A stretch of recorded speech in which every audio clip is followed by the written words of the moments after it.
កំណត់ត្រាប្រវត្តិសាស្ត្រនឹងត្រូវបានចាប់ទុកនៅ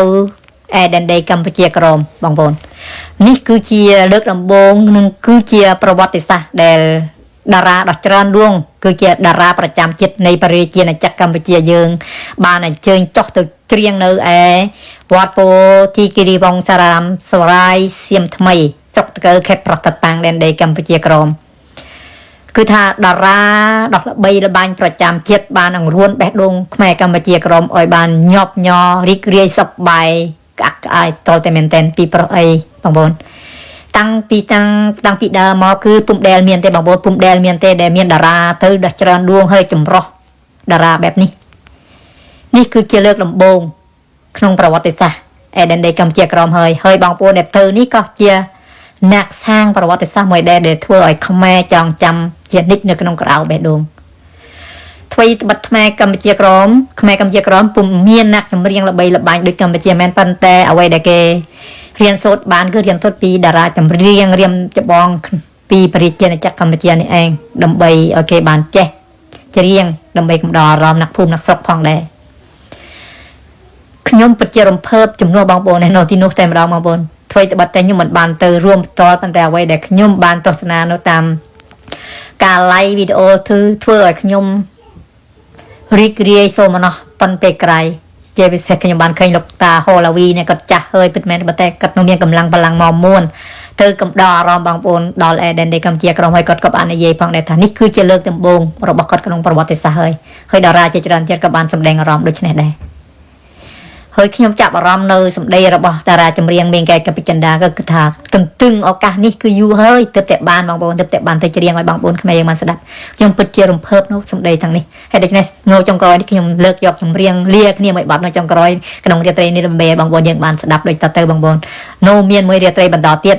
ហើយដូច្នេះសូមបងប្អូនរងចាំស្ដាប់រាត្រីបន្តពីនេះគឺថាមានបទពីរោះប្របន្តទៀតបងប្អូនសូមរីករាយកំសាន្តដូចតទៅ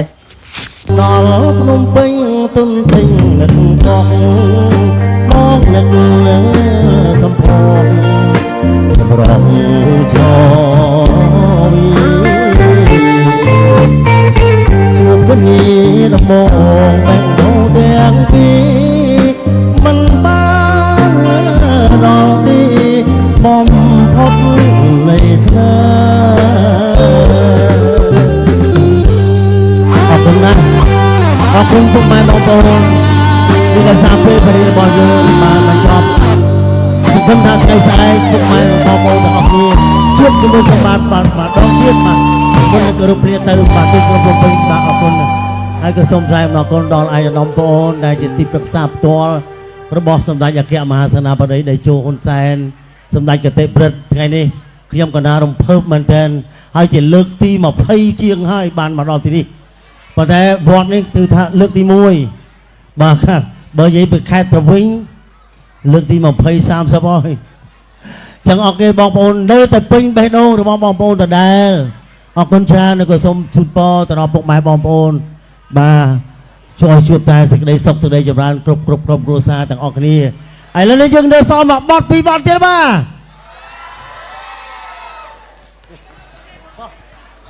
ទសូមអញ្ជើញស្រីអស់ហើយអស់ហើយនឹងសោកស្ដាយណាអស់លីងបងកូនពៅនៅសល់តែមួយបទហ្នឹងទេអស់ហើយដល់ម៉ោងហើយសុំទោសណាបាទព្រះអង្គលោកឲ្យបិទទៅឲ្យពីព្រោះម៉ោងកំណត់របស់គេ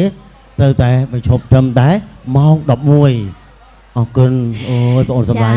អរគុណច្រើនបាទអត្តរេកសម្លេងមាសចាហើយសន្យានឹងវិលមកជួបវិញបាទថ្ងៃស្អែកខ្ញុំនឹងត្រៀមបទមុនគេឡើងជ្រៀងមុនគេហើយមានបទឆ្លងឆ្លើយជាមួយអ្នកនាងមេពិចារណាបន្តទៀតបាទចាហ្នឹងហើយពេញចិត្តទេបាទបើពេញចិត្តសុំហូបមួយបាទអរគុណសន្យាជួបគ្នានៅថ្ងៃស្អែកបា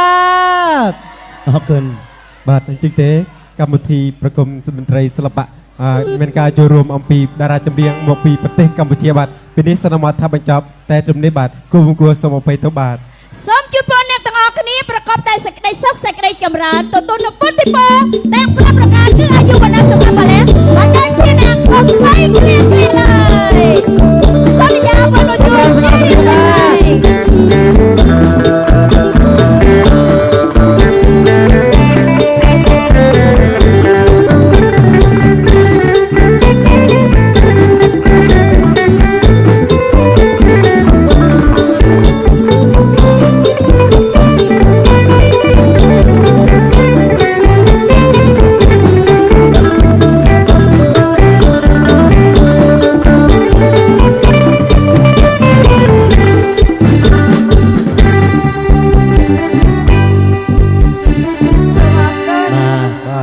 អរគុណបាទ ជូនពរបាទធ្វើដំណើរតាមផ្លូវមានសេចក្តីសុខសេចក្តីចម្រើនទាំងអស់គ្នាបាទអរគុណច្រើន បាទសូមអរគុណបាទរាត្រីសួស្តីបាទ